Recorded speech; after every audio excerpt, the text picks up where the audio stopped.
Bien, mis hermanos, vamos a dar comienzo entonces al último tema de los 10 temas de los 10 días del aposento alto. Nuestro tema se titula Testificación Valiente. Vamos a hacer un repaso de los títulos de los temas, ahí lo vamos a mirar en pantalla. Y luego entonces la cita que nos fue acompañando en estos días de Hechos de los Apóstoles. Entonces, miramos a continuación los 10 temas. El primero, ¿recuerdan cómo se titulaba? Un ruego, ahí lo tenemos. Un ruego definido, ese fue el primer tema. Y por ruego definido decíamos, hermanos, que tenemos que ser específicos en el ruego. No oraciones ni generales ni privadas. En los 10 días del aposento alto era pedir específicamente por el don del Espíritu Santo. Al ser ruego definido, las oraciones privadas, que son buenas, válidas, debiéramos llevarlas a cabo en el seno de nuestro hogar, en la privacidad con nuestros parientes. Allí oramos por ruegos definidos, como dice allí. Ese es un requisito que se pide durante estos 10 días. El siguiente día, una fe con argumento. Y el argumento solemne es que tenemos un representante en el cielo, en el nombre de Jesús. Ahora vamos a verlas todas las citas. Tercer tema, un genuino, un profundo arrepentimiento. No el arrepentimiento, recuerden los dos tipos de arrepentimiento, aquel pesar por un mero cambio de opinión, sino un pesar, junto con ello, un cambio de convicción, no un cambio de opinión. Son dos cosas distintas. Este es un cambio superficial, aquí hay un cambio profundo, como el que tuvo Pedro, a diferencia de Judas. También el siguiente tema, confesión específica, como dice Levítico 5:5. Confesará aquello en que pecó, en lugar de confesiones generales. Siguiente tema, rendición absoluta.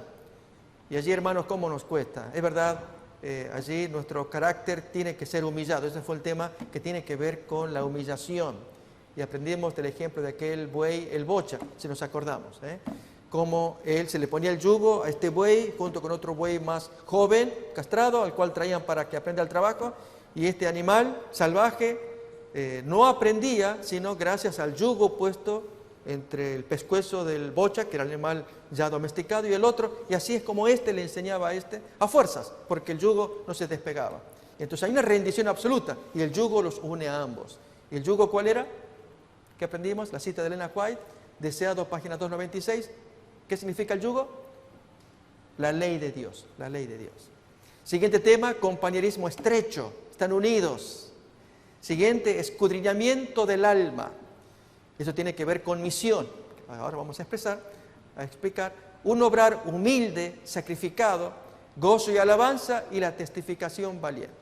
Leamos pues las citas del Espíritu de Profecía, donde la hermana White cuenta lo que pasó en aquellos 10 días. Miremos.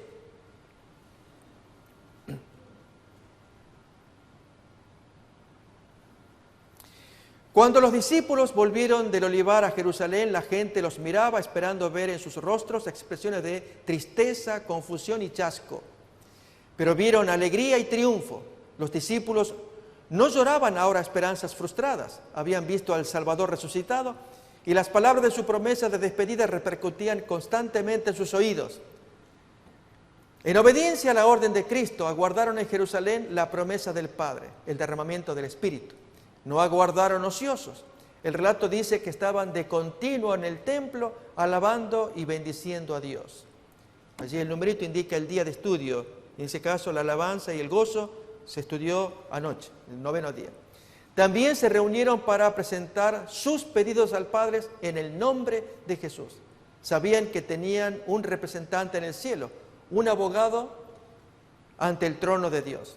Con solemne temor reverente se postraron en oración, repitiendo las palabras impregnadas de seguridad. Todo cuanto pidiereis al Padre en mi nombre, os lo dará. Hasta ahora nada habéis pedido en mi nombre.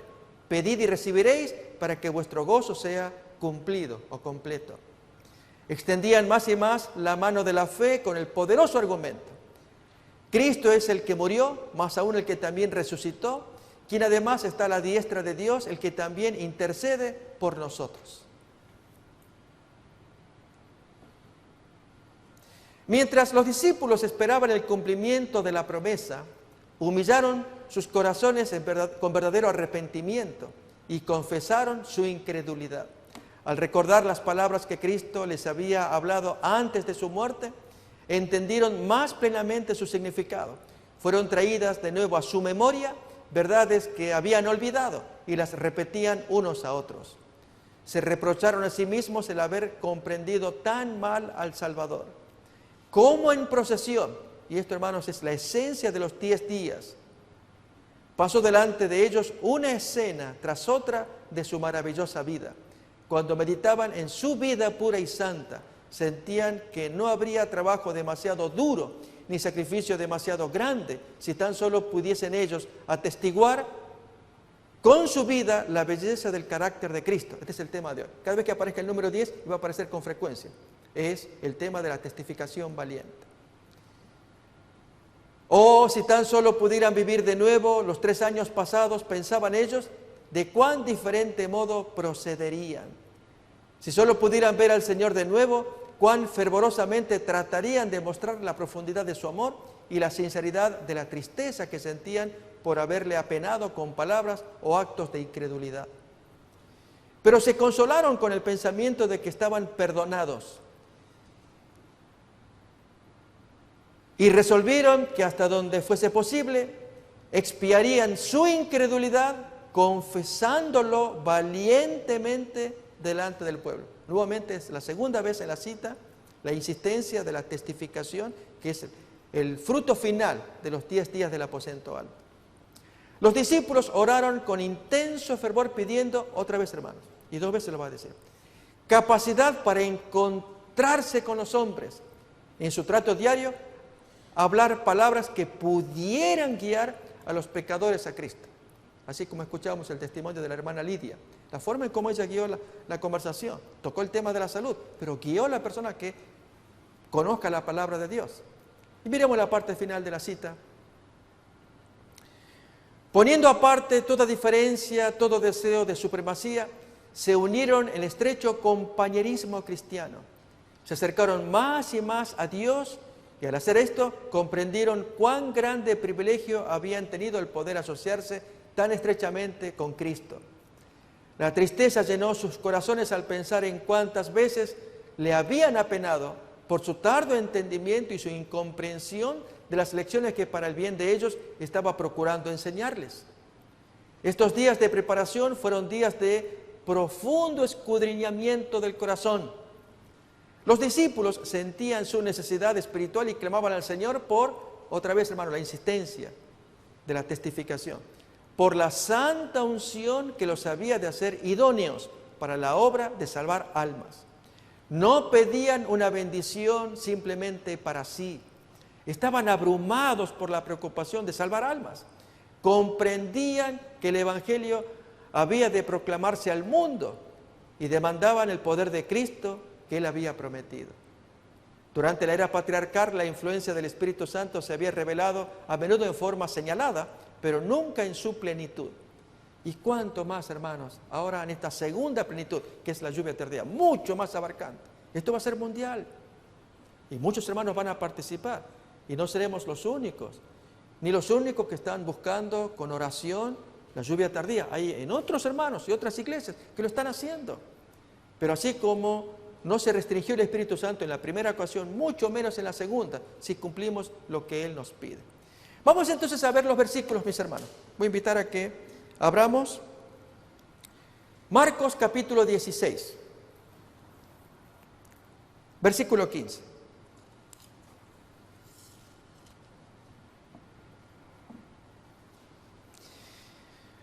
Y les dijo, id por todo el mundo y predicad el Evangelio a toda criatura. Hermanos, ¿cómo podemos hacer para predicar, y especialmente aquí en este ambiente de Estados Unidos, aunque hablemos a comunidades hispanas, en un ambiente donde las cosas están dadas vueltas? Es el caso de la promoción homosexual. ¿Y cuántas veces que se nos dice, seamos prudentes, no digamos cosas imprudentes? Ustedes saben, hermanos, que este presidente Donald Trump es una caja de sorpresas. Dice por acá, hace por allá y por acá y por acá. Pero entre las últimas cosas que este hombre está diciendo y se está publicando es su enfrentamiento con la ley nacional de la homosexualidad. Recordemos, es ley nacional. Acordémonos, hermanos, que cuando Lot, frente a los de Sodoma, él dio su ruego: no hagáis, hermanos míos, tal maldad. Recuerden la expresión. Aquí tiene mi hija, que ella es virgen, mis hijas. La respuesta de la gente, recuerden, hermanos, tiene dos contenidos. Tú eres del todo extranjero y has llegado hasta acá. ¿Y ahora quieres ponerte en juez? Esas dos expresiones, hermanos. Esto significa que Lot era extranjero, no era su tierra, y encima con su forma de ver las cosas lo consideraban un juez. En el caso del actual presidente, hermanos, él no es extranjero, es natural de acá. Pero la forma en cómo él habla pareciera como un latino o un extranjero. Y encima juez, no te vamos a aguantar. Tú no vas a decir que eso es malo. ¿Quién eres para decirme? Yo soy libre de hacer lo que quiero con mi cuerpo. Expresiones que son muy comunes. Hermanos, allá el presidente. Lo que quiero decir es que nos va a tocar a nosotros, en igual circunstancia, enfrentarnos con esas dos expresiones. Tú no eres del lugar, tú eres un extranjero. Si este país votó lo que votó, ¿quién eres tú? Si no te gusta, te vas. ¿Por qué vas a modificar algo que es natural de acá? ¿Tú quieres crear tu propia onda? Vete a tu país, allí que te escuchen. Acá no. Aquí se votó, es ley nacional, se aprobó con el Congreso, y entonces toda la gente lo goza. No, yo lo gozo, yo lo disfruto. Tú no, ok, vete a tu tierra. Eso es un extranjero. La otra, ¿te quieres poner de juez? Decirme qué está bien y qué está mal. Si yo decido en mi cabeza qué está bien y qué está mal. Y para mí esto me parece perfecto. Si tú no lo ves así, te vas otra vez. ¿Insistimos, hermanos? Lo que le pasó a Lot nos va a pasar a nosotros si concebimos la siguiente idea. Primero, hermanos, este país no es nuestra patria. Es cierto que quienes buscan sus papeles y demás, y lo hacen bien, para estar legales, está bien. Pero tenemos una patria, una ciudad, de la cual Dios es el constructor. Nadie metió la mano allí. Y como dice Pedro, donde se practica la justicia. Así las cosas son tan distintas. Ese es nuestro hogar. Pero mientras tanto, aquí tenemos que testificar. Si el Señor está diciendo, vayan por todo el mundo y den testimonio, lo que vamos a mirar ahora, hermanos, es, en varias citas, ¿qué pasa cuando las cosas están dadas vueltas con un ambiente adverso? ¿Qué lección podemos aprender? Vamos entonces a los textos fundamentales de la experiencia de Jesús, con la gente con la cual se rodeó, y luego veremos a los apóstoles cuando ya viene el Espíritu Santo. Primer texto. Aparece en Lucas capítulo 12.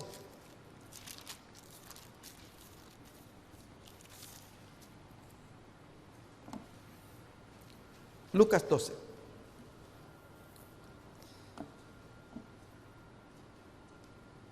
Desde el versículo 8 en adelante. Os digo que todo aquel que me confesare delante de los hombres, también el Hijo del Hombre lo confesará delante de los ángeles de Dios. Mas el que me negare delante de los hombres será negado delante de los ángeles de Dios. Versículo 11.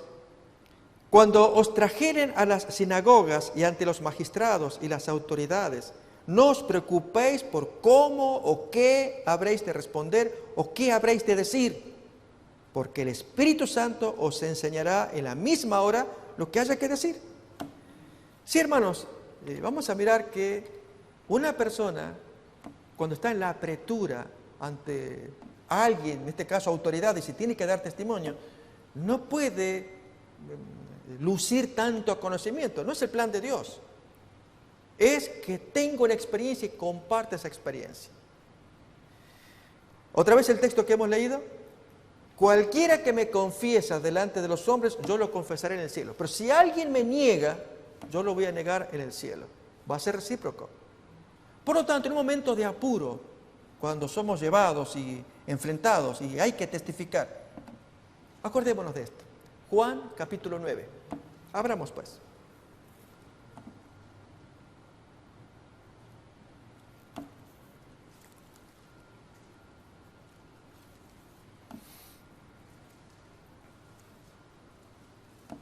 Desde el versículo 17. Entonces volvieron a decirle al ciego, ¿qué dices tú del que te abrió los ojos? Fíjese, hermano, que él tiene que dar testimonio. Jesús estaba ausente en ese momento, él había desaparecido. ¿Qué dices tú? Él responde que es profeta. Pero los judíos no creían que él había sido ciego y que había recibido la vista, hasta que llamaron a los padres del que había recibido la vista. Y les preguntaron diciendo, ¿es este vuestro hijo el que vosotros decís que nació ciego? ¿Cómo pues ve ahora? Sus padres responden, y la respuesta tan evasiva, mis hermanos, muestran que es la típica respuesta de algunos de nosotros quizás, cuando hablamos y no hay compromiso. Dice, sabemos que este es nuestro hijo y que nació ciego, pero ¿cómo ve ahora? No lo sabemos. O quién le haya abierto los ojos, nosotros tampoco lo sabemos. Edad tiene, pregúntele a él hablará por sí mismo. Y nuevamente van la carga contra el hombre. Que se defienda, él que hable. Esto dijeron sus padres porque tenían miedo de los judíos, por cuanto los judíos ya habían acordado que si alguno confesase que Jesús era el Mesías, fuera expulsado de la sinagoga. Por esto dijeron sus padres, edad tiene, preguntadle a él. Entonces volvieron a llamar al hombre que había sido ciego y le dijeron, da gloria a Dios, nosotros sabemos que ese hombre es pecador. Y hermanos, esto es la esencia de un testimonio, nunca lo olvidemos. El testimonio consta de 3 partes. El hombre no había recibido estudios bíblicos. Nosotros tenemos el privilegio de participar de estudios, ahora cuánto más con los grupos pequeños. Este hombre no. Él vivió una experiencia que sus padres no vivieron. Y esa experiencia es el encuentro con el Señor, por el que a este hombre le permite hablar de ello. De hecho, lo va a decir. Si es pecador, yo no sé. Son ustedes los que saben, son los estudiosos, los eruditos. Pero yo sí sé una cosa. Leemos. 25. Él respondió y dijo, si es pecador, yo no lo sé. Una cosa sé, que habiendo yo sido ciego, ahora veo. Y le vuelven a decir, pero ¿y qué te hizo? ¿Cómo te abrió los ojos? Y él respondió, ya os lo he dicho y no habéis querido oír. ¿Por qué lo queréis oír otra vez? ¿Queréis también vosotros haceros sus discípulos? Vaya a saber, hermanos, de qué forma lo dijo, si en forma sarcástica o inocente. El hombre era de la calle, un hombre humilde, enfermo. Y ahora en la forma en cómo habla, ustedes me preguntan, parece que quieren ser discípulos, quieren saber más. Ok, se los enseño si ustedes quieren. Y ellos violentos, nosotros sabemos que Dios ha hablado a Moisés, pero respecto a ese no sabemos ni de dónde es. Respondió el hombre y le dice, pues esto es lo maravilloso, que vosotros no sepáis de dónde es, pero a mí me abrió los ojos. Y sabemos que Dios no oye a los pecadores, pero si alguno es temeroso de Dios y hace su voluntad, a ese oye. Desde el principio no se ha oído decir que alguno abriese los ojos a uno que nació ciego. Si éste no viniera de Dios, pues nada podría hacer. Hermano, qué sencillas las palabras, cómo brotan del corazón. Y nadie le enseñó, él cuenta una experiencia. Respondieron y le dijeron, tú naciste del todo en pecado y nos enseñas a nosotros, y lo expulsaron. Hermanos, ¿cuál es la diferencia y el contraste en el testimonio tanto del joven como de los papás? El joven tuvo un encuentro con el Señor Jesús, los papás no lo tuvieron. Ellos felices de que el hijo se curara, pero cuando van a hablar de Jesús, hablan en forma evasiva, porque es típico del testimonio evasivo, contar, dar vueltas, no ir al grano, porque no hay un encuentro con Jesús. Aún más, aman más el medio, que no me echen de la sinagoga, quiero llevarme bien con mis amigos. El texto va a decir que se había acordado que aquel que confesara a Jesús fuera expulsado. Ellos no querían ser expulsados. Miren cómo lo va a decir el capítulo 12, igual también, pero con otra gente, del Evangelio de Juan. Capítulo 12 al final, versículos 42 y 43.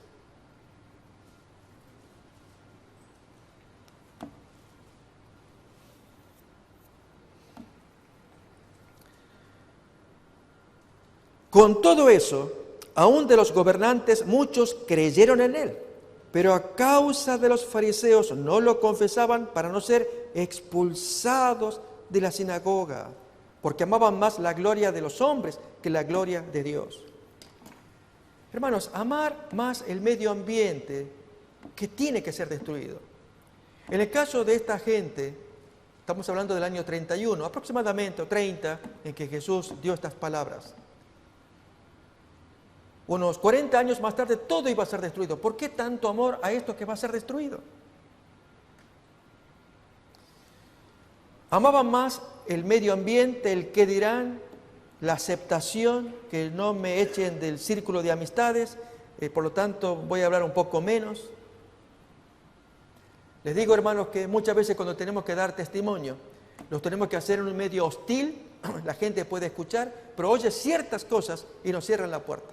Miren lo que le pasó al apóstol Pablo en Hechos capítulo 17.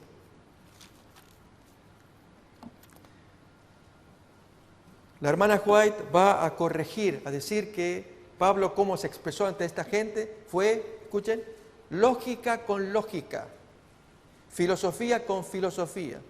Nada menos Pablo, que estaba tan preparado, un hombre culto, bien instruido, y se enfrenta con filósofos y les habla al mismo nivel. Después de lo que pasó en Atenas, fue un relativo fracaso, él se cruza, uno mira el mapa y el texto bíblico, se cruza a Corinto, y en Corinto dio un cambio tremendo. Él mismo lo va a contar, del error que cometió en Atenas. Leamos, hermanos, voy a invitar. Hechos capítulo 17, versículo 16. Mientras Pablo los esperaba en Atenas, su espíritu se enardecía viendo la ciudad entregada a la idolatría. Así que discutí en la sinagoga con los judíos y piadosos y en la plaza cada día con los que concurrían. Y algunos filósofos de los epicúreos y de los estoicos disputaban con él, y unos decían, ¿qué querrá decir este palabrero? Y otros decían, parece que es predicador de nuevos dioses, porque les predicaba el evangelio de Jesús y de la resurrección.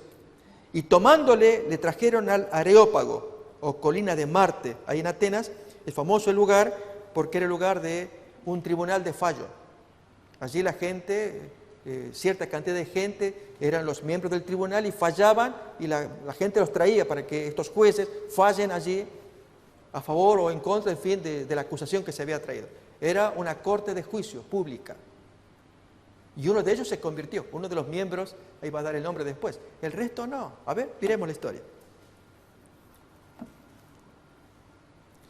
19. ¿Podremos saber qué es esta nueva enseñanza de que hablas? Pues traes a nuestros oídos cosas extrañas. Queremos pues saber qué quiere decir esto. Porque todos los atenienses y los extranjeros residentes allí, en ninguna otra cosa se interesaban sino en decir o en oír algo nuevo. Entonces Pablo, puesto en pie en medio del Areópago, dijo, y ante gente, hermanos, filósofos, él iba a lucir su conocimiento, y lo hizo. Miren, él cita, vamos a abreviar nomás el tema, cita palabras de grandes filósofos, aprecio un tal Arato, un tal Cleanto, y que la gente escuchaba, es cierto, lo habían dicho los poetas. Miremos, versículo 24, por ejemplo. El Dios que hizo el cielo, que hizo el mundo y todas las cosas que hay en él, siendo Señor del cielo y de la tierra, no habita en templos hechos por manos humanas, ni es honrado por manos de hombres, como si necesitase de algo. Pues Él es quien dio a todos vida y aliento y todas las cosas. Y de una sangre ha hecho todo el linaje de los hombres para que habitasen sobre toda la faz de la tierra. Y les ha prefijado el orden de los tiempos y los límites de su habitación, para que busquen a Dios, si en alguna manera palpando puedan hallarle, aunque ciertamente no está lejos de cada uno de vosotros. Porque en Él vivimos y nos movemos y somos. Esto lo dijo Epiménides, un filósofo. Y ellos cuando escuchaban, que él citaba, conocía al filósofo, conoce a otro. Miren otro ejemplo. Como algunos de vuestros propios poetas también han dicho, porque el linaje suyo somos. Eso lo dijo Arato. Siendo pues, y hermano, él citaba. Oratoria con oratoria, filosofía con filosofía. Así lo expresa la hermana Juan. Él quería llegar a esa gente. ¿Logró algo? Versículo 32. Pero cuando oyeron lo de la resurrección de los muertos, unos se burlaban y otros decían, ya te oiremos acerca de esto otra vez. Los griegos, hermanos, son muy conocidos porque ellos defienden la noción de la inmortalidad del alma, no la resurrección del cuerpo. Los griegos, debido a su visión dualista, se dice, es decir, cuerpo y alma. Entonces allí, ellos fueron los campeones, los griegos, atenienses. Ellos creen que hay un alma que está viviendo dentro de una cárcel que se llama cuerpo. Y cuando la persona muere, por fin se libera. Esa fue la creencia de uno de sus famosos filósofos, Sócrates. Sí, que me maten, porque así yo me libero de esta cárcel y por fin podré ir. Y hablaba de filosofía. Y sus seguidores, wow, el maestro. Viene Pablo hablando de la resurrección de la carne. ¡Ah, qué feo! Si hablara del alma al menos. Y lo echan. Fíjense, hermanos, ¿a dónde llegamos? 32. Unos se burlaban y otros decían, ya te oiremos acerca de esto otra vez. Y así salió Pablo de en medio de ellos. Mas algunos creyeron, juntándose con él, entre los cuales estaba Dionisio el Areopagita, era miembro del tribunal, una mujer llamada Dámaris y otros con ellos, poquitos. ¿Qué pasa después de eso? ¿De Atenas a dónde va? ¿Qué dice el texto? Corinto. Hermanos, cuando miren el mapa, hay como 7 millas. Allí en Grecia, aquí está Atenas, la capital, y allí el puerto de Corinto. Y uno mira el mapa, actualmente, es, hermanos, una cosa de puro viaje de mar. Mucha corrupción. Tanto que se hizo famosa una frase, no es para cualquier marinero un viaje a Corinto, porque el marinero iba a corromper a las muchachas corintias. Muchacha corintia era sinónimo de prostituta, pero el marinero mismo se corrompía. Pero entrando a Corinto, en un lugar de suma corrupción, Pablo entró con otra mentalidad. ¿Dónde aparece eso? Abramos primera carta a los Corintios, capítulo 2.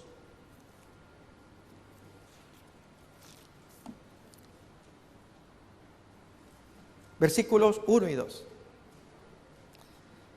Primera de Corintios 2, 1 y 2. Así que, hermanos, cuando fui a vosotros para anunciaros el testimonio de Dios, no fui con excelencia de palabras, de sabiduría, como lo hizo, ¿dónde? En el viaje anterior, en Atenas, en la parada anterior. Pues me propuse no saber entre vosotros cosa alguna, sino a Jesucristo y a este crucificado. Y así, hermano, él cambió su predicación. No más ya filosofía y oratoria. Y ese es el mensaje nuestro, mis hermanos. Así tenemos que ser. Por lo tanto, cuando tengamos que dar testimonio, acordémonos de la experiencia del ciego, acordémonos de lo que él sintió para que podamos decir lo mismo. Hay cosas que yo no sé, ustedes son los que saben, pero voy a contar algo que sí me pasó a mí. Yo era ciego, él me encontró, ahora veo. De eso voy a hablar. Hermanos, es lo que la gente quiere escuchar. Ese es el testimonio. El Espíritu Santo va a venir, su lluvia tardía, para encendernos en eso, en que contemos lo que Jesús ha hecho en nosotros. El punto es, ¿Jesús está obrando en nosotros? ¿Le estamos permitiendo que Él obre en medio de nosotros? Comparto citas del Espíritu de Profecía a continuación.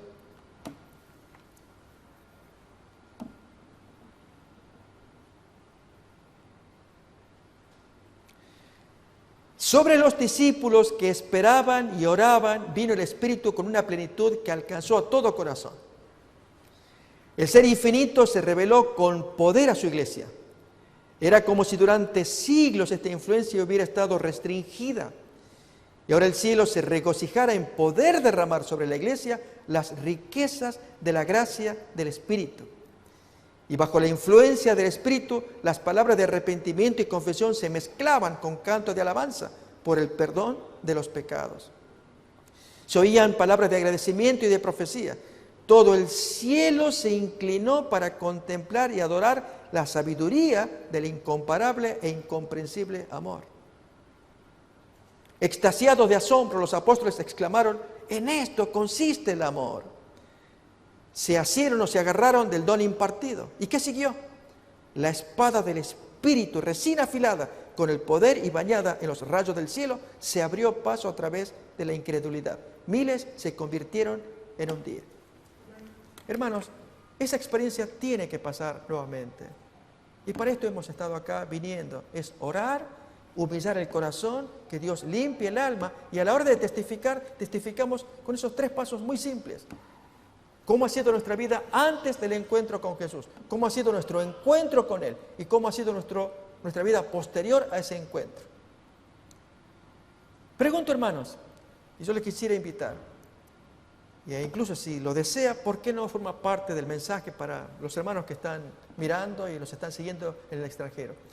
¿Algún hermano desearía pasar acá, se le da el micrófono y contar en esas 3 partes su testimonio?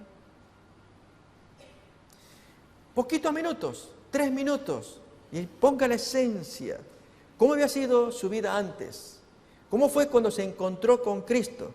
Y después del encuentro de Jesús, ¿cómo ha sido su vida posterior hasta la fecha? Para que quien oiga, escuche, wow, ¿cómo lo que le pasó a ese señor, a esa hermana? ¿Alguien se anima? Solamente si hay así alguien, levanta la mano y dice, pastor, ok, deme unos minutos que yo lo preparo. ¿Pero alguien se anima, querría? Esto es, hermanos, dar testimonio. ¿Cuántos testimonios necesitamos escuchar? Así como la hermana Lidia, que hace un momento pasó, contó su testimonio. Pero en este caso es del encuentro que tuvimos con Jesús. Antes, el encuentro y después. ¿Hay hermanos o hermanas que podrían darlo? Pregunto si hay. Y entonces lo va preparando y en el momento cuando ya sienta, pasa acá adelante. ¿Hay alguien?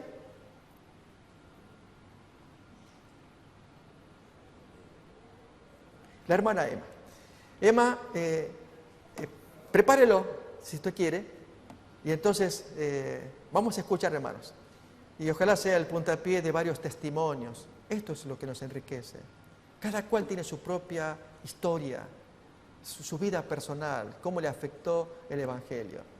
De una u otra manera, ese encuentro personal, cada cual lo puede contar adaptado a los oyentes, ¿sí? Voy a invitar a que leamos una siguiente cita. En esta ocasión es de Testimonios para los Ministros, página 509. Cuando ya se sienta a gusto, Emma ya puede pasar aquí adelante y nos va a contar su testimonio. Las circunstancias pueden parecer favorables para un abundante derramamiento de las lluvias de gracia, pero Dios mismo debe ordenar que la lluvia caiga.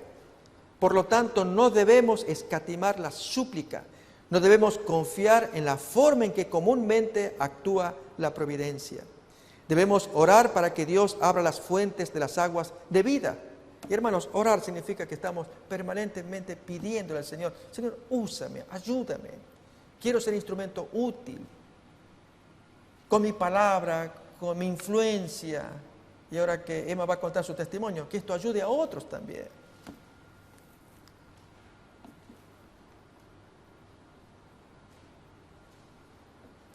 Diariamente, hermanos, escuchemos. Pero a menos que los miembros de la Iglesia de Dios hoy tengan una relación viva con la fuente de todo crecimiento espiritual, no estarán listos para el tiempo de la cosecha.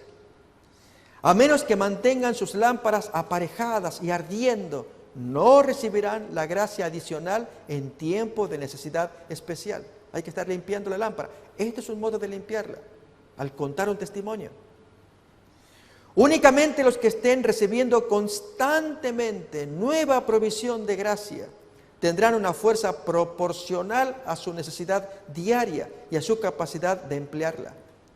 En vez de esperar algún tiempo futuro en que mediante el otorgamiento de un poder espiritual especial sean milagrosamente hechos idóneos para ganar almas, se entregan diariamente a Dios para que los haga vasos dignos de ser empleados por Él. Diariamente están aprovechando las oportunidades de servir que están a su alcance. Diariamente están testificando por el Maestro, cuando quiera que estén, ora sea en la humilde esfera de trabajo o en el hogar o en un ramo público de utilidad. Para el obrero consagrado es una maravillosa fuente de consuelo saber que aún Cristo durante su vida terrenal buscaba a su Padre diariamente en procura de nuevas provisiones de gracia necesaria. Y de esta comunión con Dios salía para fortalecer y bendecir a otros. Contemplad al Hijo de Dios postrado en oración ante su Padre. Aunque es el Hijo de Dios, fortalece su fe por la oración y por la comunión con el cielo y acumula en sí poder para resistir el mal y para ministrar a las necesidades de los hombres.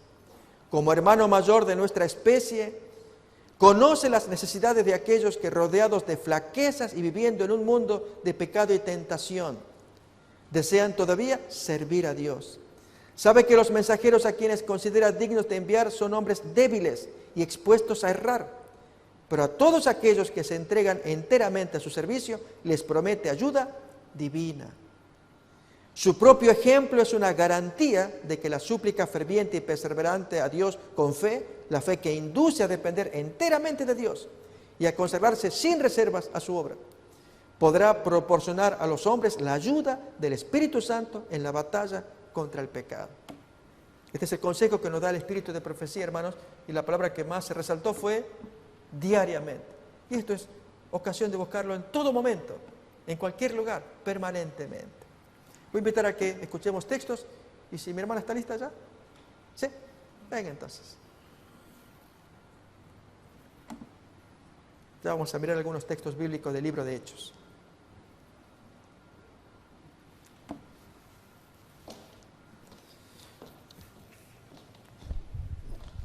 Si quiere tomar este micrófono, sí. Cuéntenos. Bueno, cuando no estaba con el Señor, pues sí, todo no sale bien y uno sí le pedía al Señor, pero no cuando anda uno en el mundo. Es diferente cuando uno tiene tribulación. Cuando ya está con el Señor es mejor. ¿Cómo fue su encuentro con Jesús? Bueno, en el 2007 fue el encuentro del Señor. Siempre leía la Biblia, pero no asistía a ninguna iglesia. Y luego, pues, cuando tuve el cáncer, fue el encuentro con el Señor. La tercera fueron 3 operaciones seguidas. Una fue un miércoles, luego la segunda fue la siguiente semana, el viernes, y luego la tercera, pero no estuve sedada. Estaba sedada, no completamente, anestesia general. Fue cuando fue el encuentro con el Señor. Fue que me dice, vi una visión y vi, así como lo describe la Biblia en Apocalipsis, que la santa ciudad con paredes de oro, con las piedras preciosas, muy bello, y oí la voz resonante del Señor y me dice, ¿te gusta, mija? Y le digo, sí. Entonces me dice, regresa a mi casa. Fue cuando yo fui y busqué yo solita una iglesia adventista. Y ahora que yo ya estoy en los caminos del Señor, sé que a veces tenemos pruebas, pero sé que no estoy sola. Porque cuando la primera noticia que me dieron, pues sí, me sentía sola. ¿Y cómo le voy a hacer? Y esto y el otro. Pero ahora sí hay tribulación, a veces hay pruebas, pero me siento tranquila, sé que Dios, y siempre leo en Santiago, siempre es mi favorito, que dice en Santiago 1:2, dice, hermanos míos, tened por sumo gozo cuando halléis en diversas pruebas, sabiendo que la prueba de vuestra fe produce paciencia. Y en el 6 dice, pero pida con fe, no dudando nada, porque el que duda es semejante a la onda del mar, que es arrastrada por el viento y es echada de una parte a otra. Muy bien. Gracias, Emma, muchas gracias.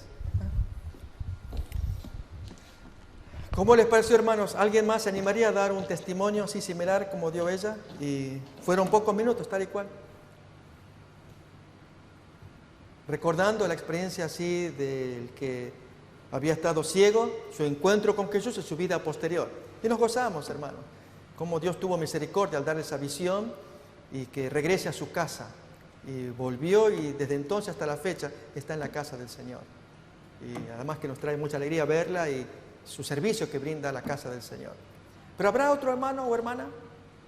La hermana Ángela, ella nos va a contar también. Recuerde las 3 partes del testimonio, cómo fue la vida anterior, cómo fue el encuentro con Jesús y la vida posterior al encuentro con Jesús. Creo que todos apreciamos a Ángela, siempre está acompañada de su esposo.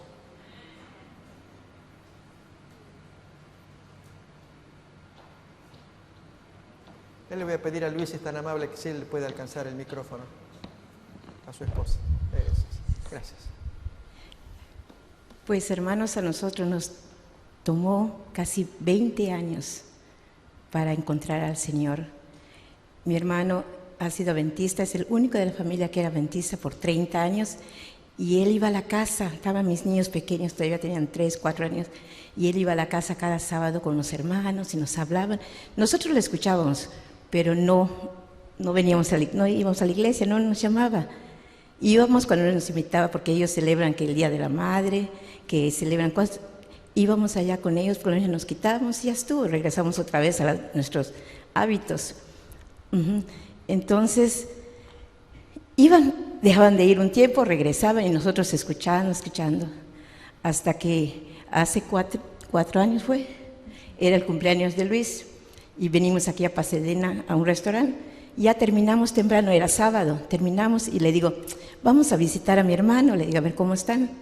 Y fuimos a la casa y no estaban. Le digo, deben estar en la iglesia, vamos a verlo. O sea, el Espíritu Santo nos estaba conduciendo. Llegamos ese día a la iglesia en la tarde y había un orador, o sea, un hermano que había venido a dar, un misionero.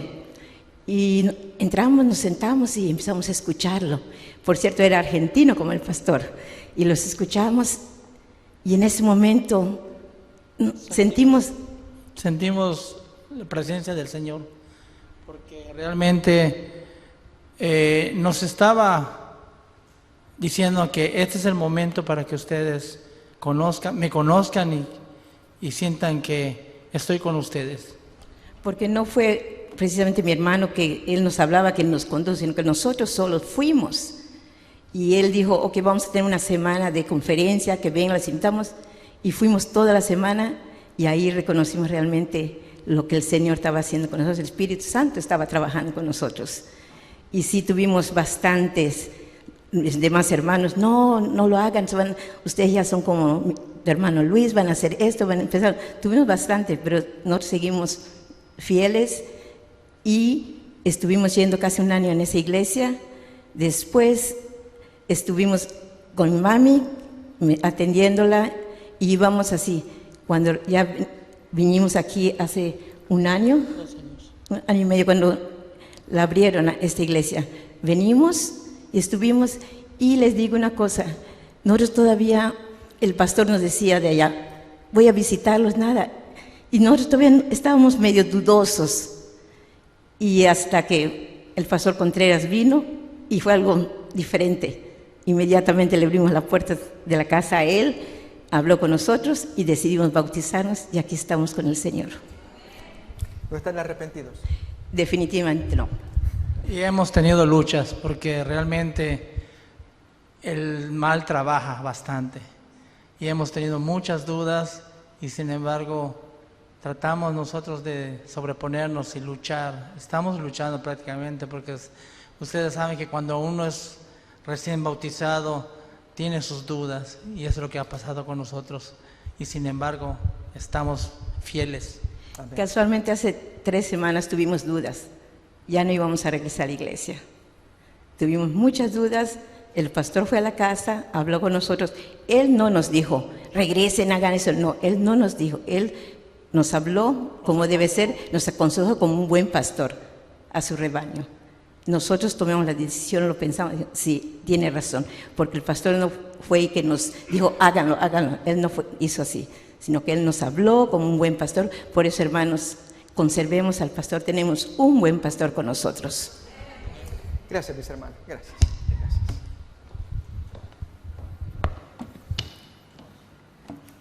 Escuchar testimonios alegra el espíritu, mis hermanos. Efectivamente los queremos mucho a ellos, ver que están juntos. Son una inspiración, siempre andan juntos.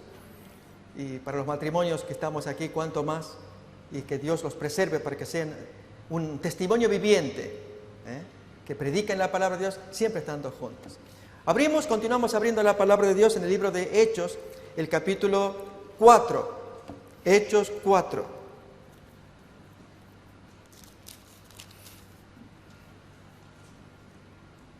Versículo 4. Pero muchos de los que habían oído la palabra creyeron, y el número de los varones era como 5,000.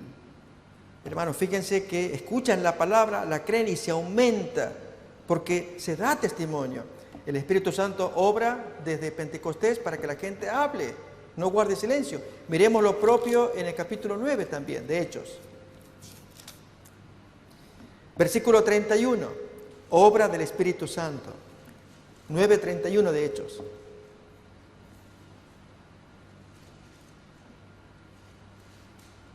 Entonces las iglesias tenían paz por toda Judea y Galilea y Samaria, y eran edificadas andando en el temor del Señor, y se acrecentaban fortalecidas por el Espíritu Santo. Quiero compartir todavía un par de testimonios más del espíritu de profecía. Digo lo siguiente: la dispensación en la cual vivimos debe ser, para los que lo soliciten, la dispensación del Espíritu Santo. Esa es la dispensación, hermano. Es el tiempo del Espíritu Santo. Si cuando muchos cristianos evangélicos hablan de que aquello fue la era de la ley y ahora vivimos la era de la gracia, y usan esas expresiones que no son justas, pues hablemos de una era que es la era del Espíritu Santo, que así como lo hubo en Pentecostés, ahora es la era esperando manifestarse. Pedid su bendición. Es tiempo de que seamos más ardientes en nuestra devoción. A nosotros se nos ha encomendado la ardua pero feliz y gloriosa tarea de revelar a Cristo a los que están en tinieblas. Y hermanos, es revelar a Jesús y no tanto revelar doctrinas, que las hay y son abundantes y poderosas, como la del sábado, o la doctrina del estado de los muertos. Sí, hermanos, hay quienes están lidiando con doctrinas, pero antes de eso, que la gente mire a Jesús revelado en nuestros corazones, para que la gente nos tenga confianza y vea quiénes somos, no una secta, como nos miran, porque guardan el sábado.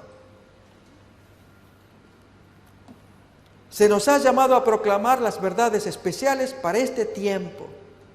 Para todo esto el derramamiento del Espíritu es esencial. Debemos orar por él. El Señor espera que se lo pidamos. No hemos emprendido esta tarea con todo el corazón. Miren, hermanos, la exhortación que da la hermana White. ¿Qué puedo decir a mis hermanos en el nombre del Señor? ¿Qué les puedo decir? ¿Qué proporción de nuestros esfuerzos se ha realizado de acuerdo con la luz que el Señor ha tenido a bien darnos? No podemos depender ni de la forma ni de la maquinaria externa. Lo que necesitamos es la influencia vivificante del Santo Espíritu de Dios. No con ejército ni con fuerza, sino con mi espíritu, ha dicho Jehová de los ejércitos. Orad sin cesar y velad mientras obráis en armonía con vuestras oraciones. Al orar, creed, confiad en Dios. Es el tiempo de la lluvia tardía cuando el Señor concederá su espíritu en abundancia. Sed fervientes en la oración, velad en el espíritu. ¿Cómo hemos de seguir a nuestro Maestro para aprender de él? Podemos escudriñar su palabra y familiarizarnos con su vida y sus obras. Debemos recibir sus palabras como pan para nuestras almas. En todo lugar donde se coloque al hombre, el Señor Jesús nos ha dejado sus huellas. Hacemos bien en seguirlo. Debemos albergar el espíritu por el cual Él habló. Debemos presentar la verdad tal como es en Jesús. Debemos seguirlo especialmente en la pureza de corazón y en el amor. El yo debe estar escondido con Cristo en Dios. Entonces, cuando Cristo, que es nuestra vida se manifieste, también apareceremos con Él en gloria. Quiero, hermanos, invitarles a que me acompañen a mirar el sermón de Pentecostés y especialmente las palabras que Dios inspiró a Pedro para que pueda conmover a esa gente. Palabras que deberíamos tener nosotros en mente a la hora de dar testimonio. Hechos, pues, capítulo 2. Vamos a extraer lo esencial.